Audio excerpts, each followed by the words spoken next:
66-53. Fab, you can have all those you want. Those are just stats. That's what they're saying, too, is just go ahead. We don't care at this point.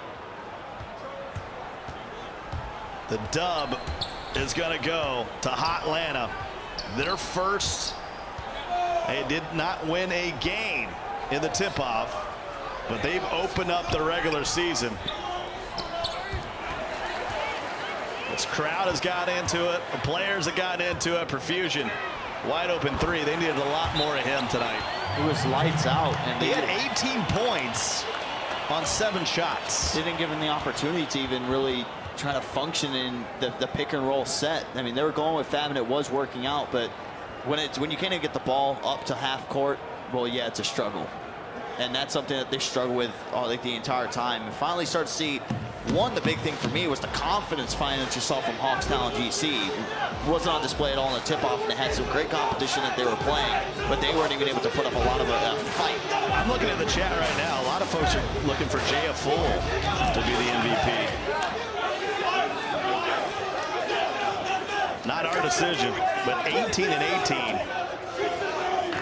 And they're still up talking.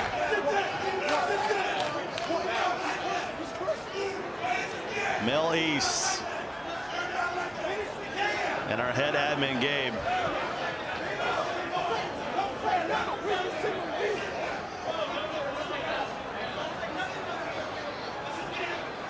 And we see our head admin actually looking up in the crowd for a few folks. Phil, what the heck is going on? Well, a lot of people are saying Malice in the Palace Part 2 in the chat, man. It's like Gabe earning his money right there. Might have to threaten a couple technicals, man. I don't know, man. But this game is already over. I don't know what they're so mad about. 66-58. Things have gotten heated up here in the studio.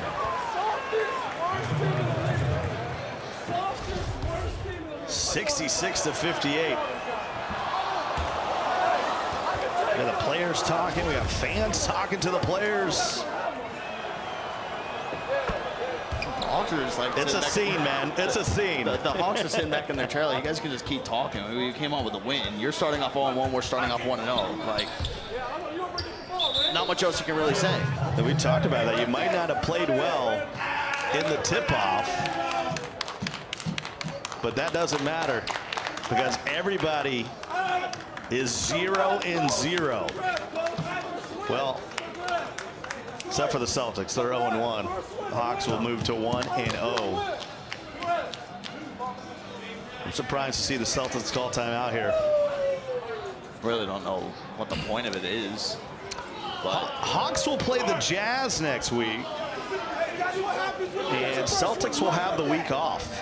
Honestly, I know Arsenal, it's tough to call because I really think it is impressive for the rookie to step into the spotlight like this, have such a great offensive performance, but the defensive presence, like, if they didn't have JF Full, I mean, you can't really say it because in certain scenarios. I mean, come on. I get that from a community perspective. You're a community guy.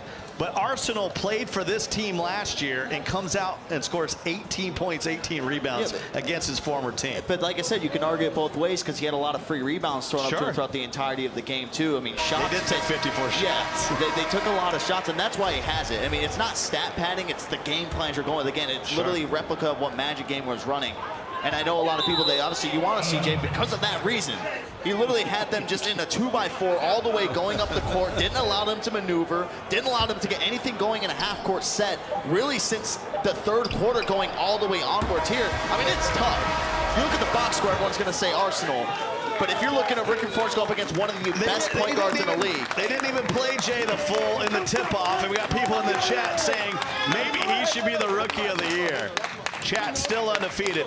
10-point win for the Hawks over the Celtics.